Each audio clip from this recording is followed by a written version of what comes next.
Alright friends, it's Timon and I'm back with a new video, and I'm gonna do a critique of this video because I think it's a necessity, because I said I would do it for the Nacho's friend in another video, and I'm gonna do it in this video too. And this, I told you before that probably you never heard in my video, I said that I'm not against, I do believe that concentric is important. However, in the shortening part, not full length.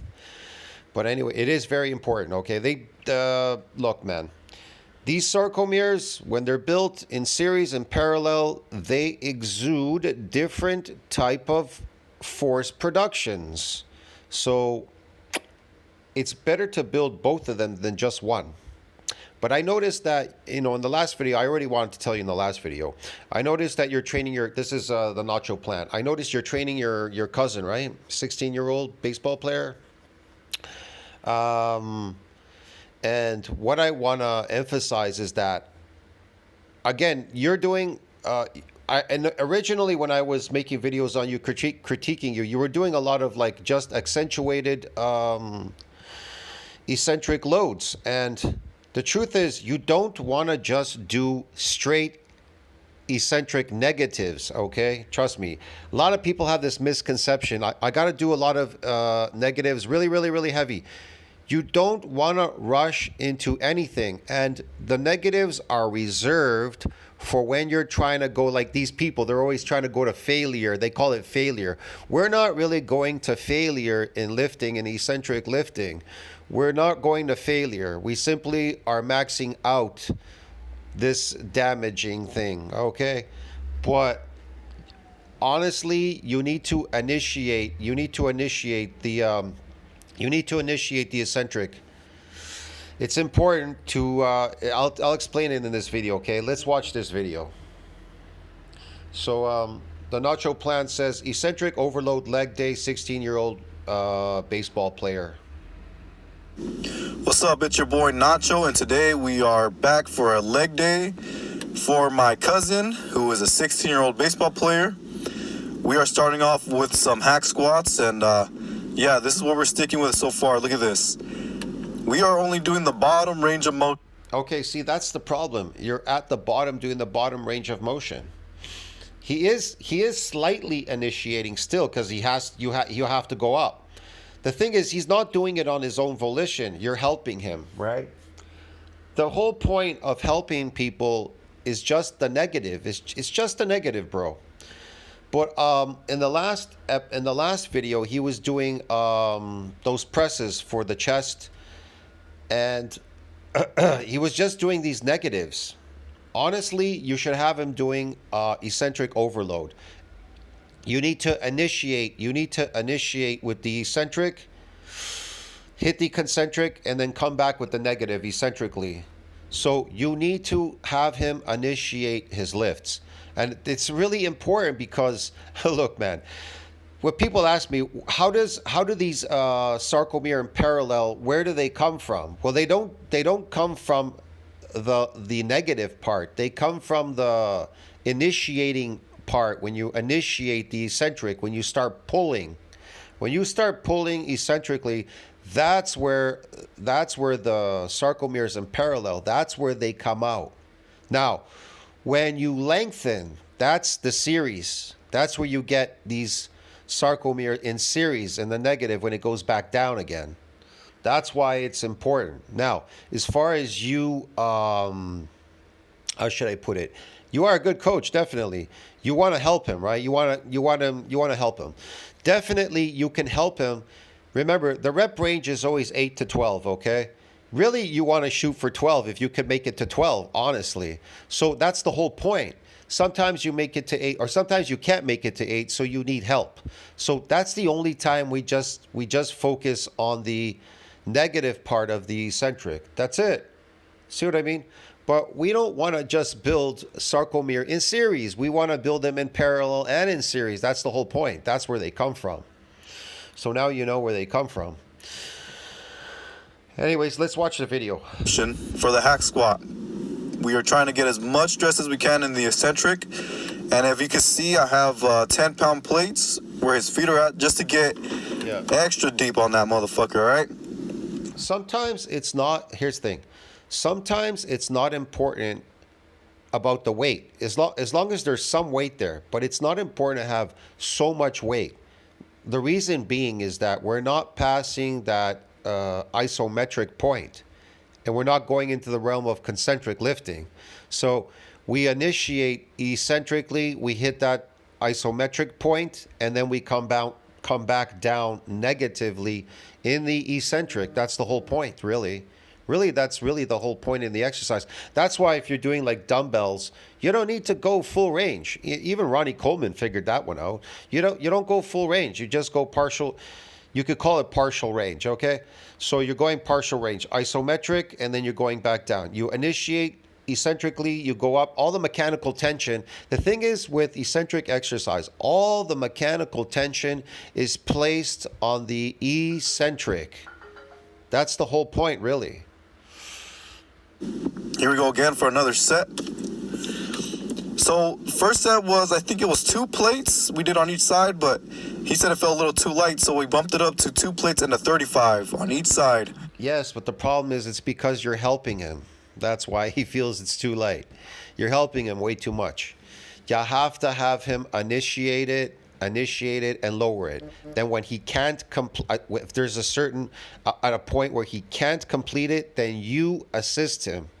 See what I mean? You don't want him just doing negatives. Trust me on this. They exude, listen, like I said, they exude different forces. They enhance you.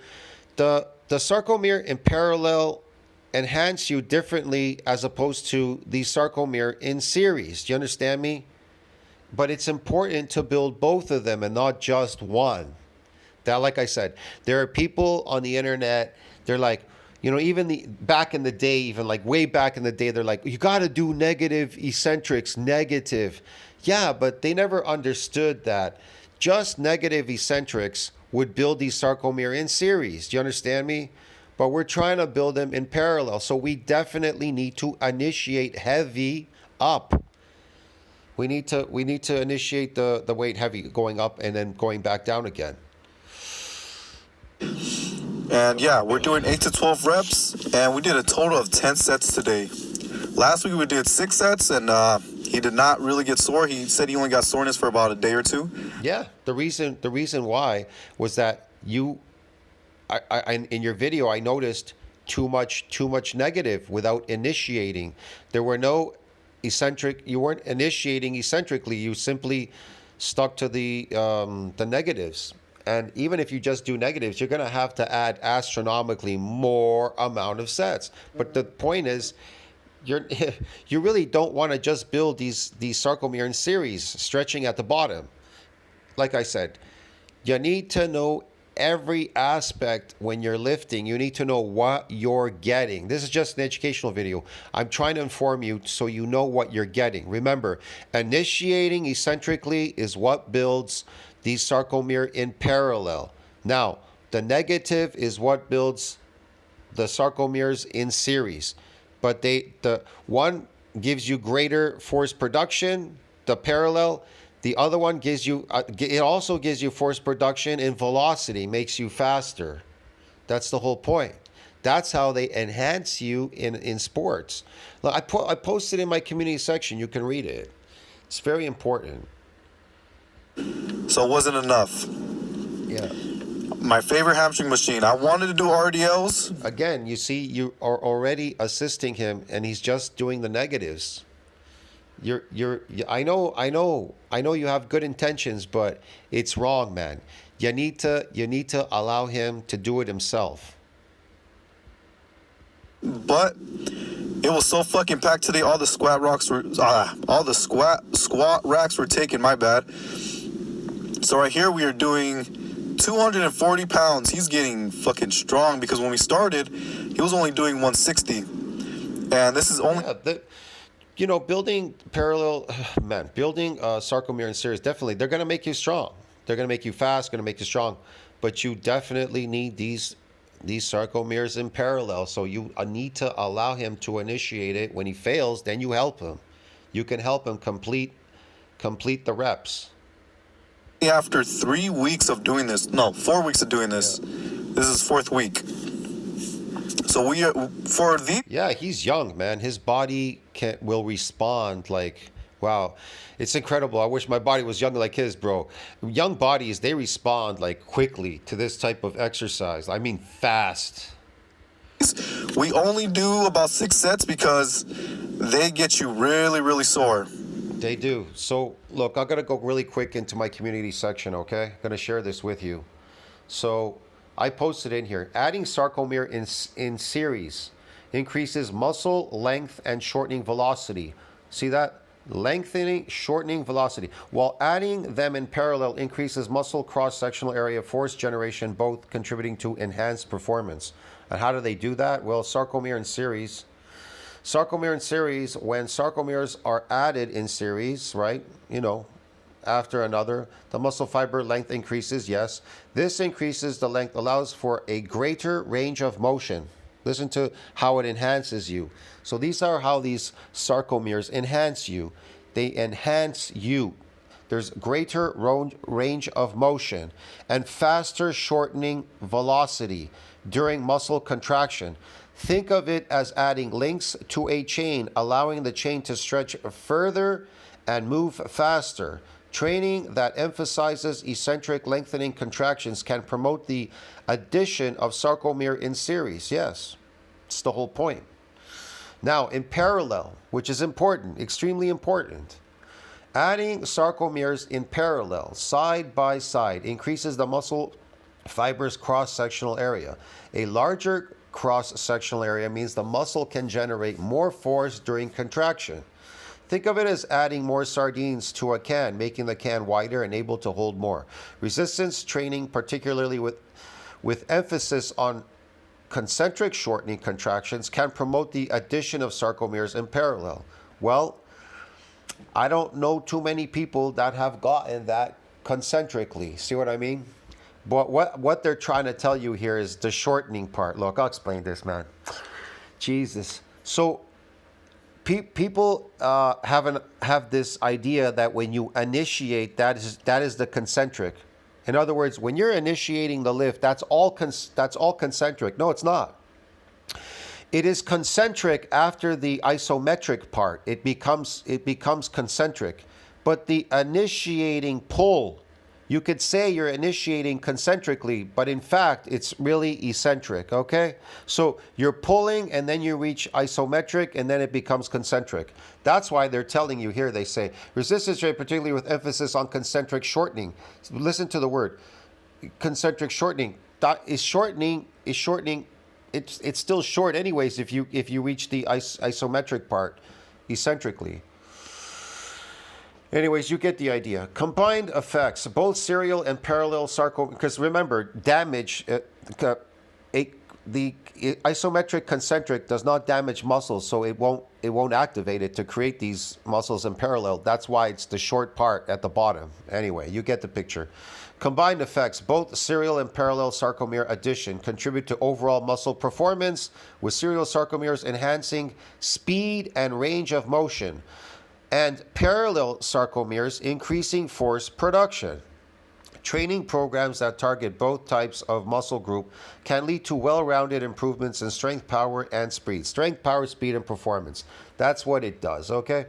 You get the picture. And then they tell you your combined effects. Both serial and parallel sarcomere addition contribute to overall muscle performance, with serial sarcomere enhancing speed, range, motion. Okay, parallel, whatever. I just read that.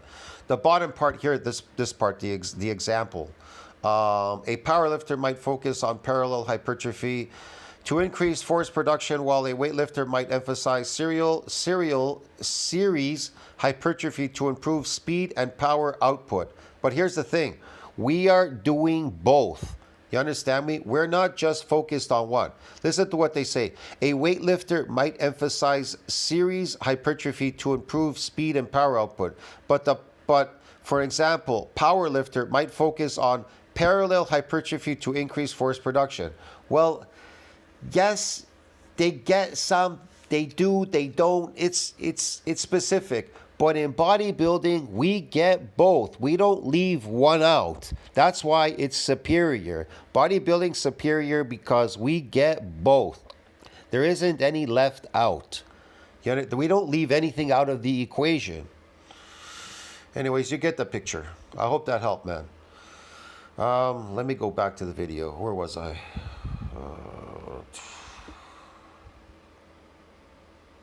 Oh, there's another one too. Hold on a second. I think I just copied this images. I think I just brought this up. Okay, during eccentric, I think it's this one. Isometric phase, yeah. No, I don't think I need to do. I'll post this one. This is another one. I forgot to post this in my community section. During eccentric lifting, sarcomere growth, parallel leading to muscle growth, is the more likely to occur during the initial phase. See that? Okay, during eccentric lifting, sarcomere growth in parallel loading to muscle hypertrophy is most likely to occur during the initial phase of the eccentric contraction. There you go. See? As the muscle is lengthening, the experiencing strain rather than during an isometric phase. Okay. That's where you get them in parallel. Anyways, you get the point. Yeah. I'll post this too in my community section. I forgot to put this in there.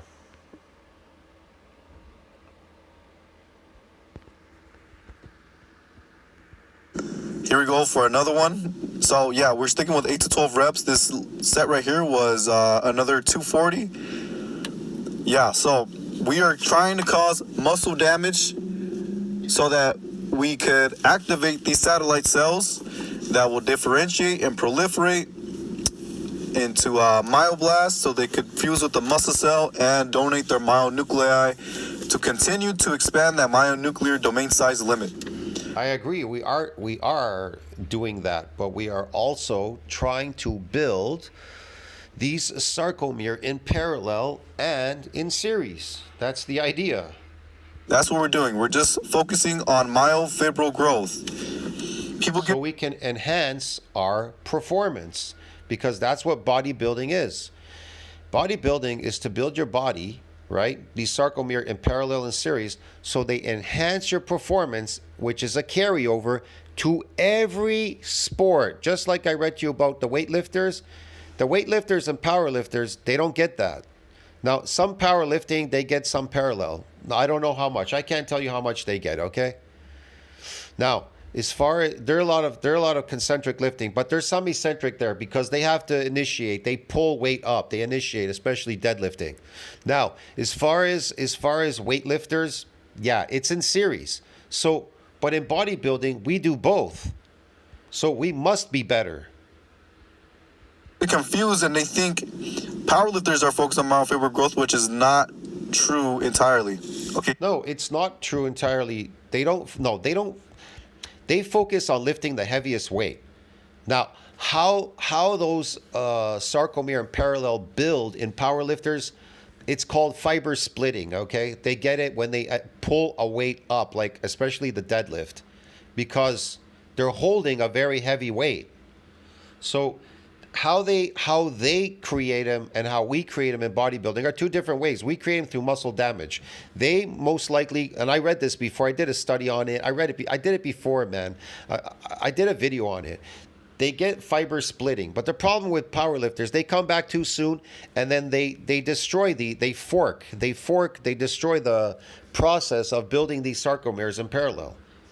See what I mean? But not necessarily all of them. They still get some, definitely. You know what I mean? It has to give somewhere. The muscle has to give. It has to build it in parallel. All right. Here we go. We are doing calf raises. Like I said, the gym is packed, so we had to improvise. We have 260 pounds on this, and look at, just sticking to the bottom range of motion. For calves, man, we did like... I like this. See, he's doing it himself. That's the whole point. You have to have him initiate and then finish. If he needs help, you can help him, but in the end, or if he needs more reps, but allow him to do it. I don't know. I didn't even keep count. Maybe over 10 to 15 reps. I'll see you guys later. Peace. That was pretty good, man. I hope that video helped.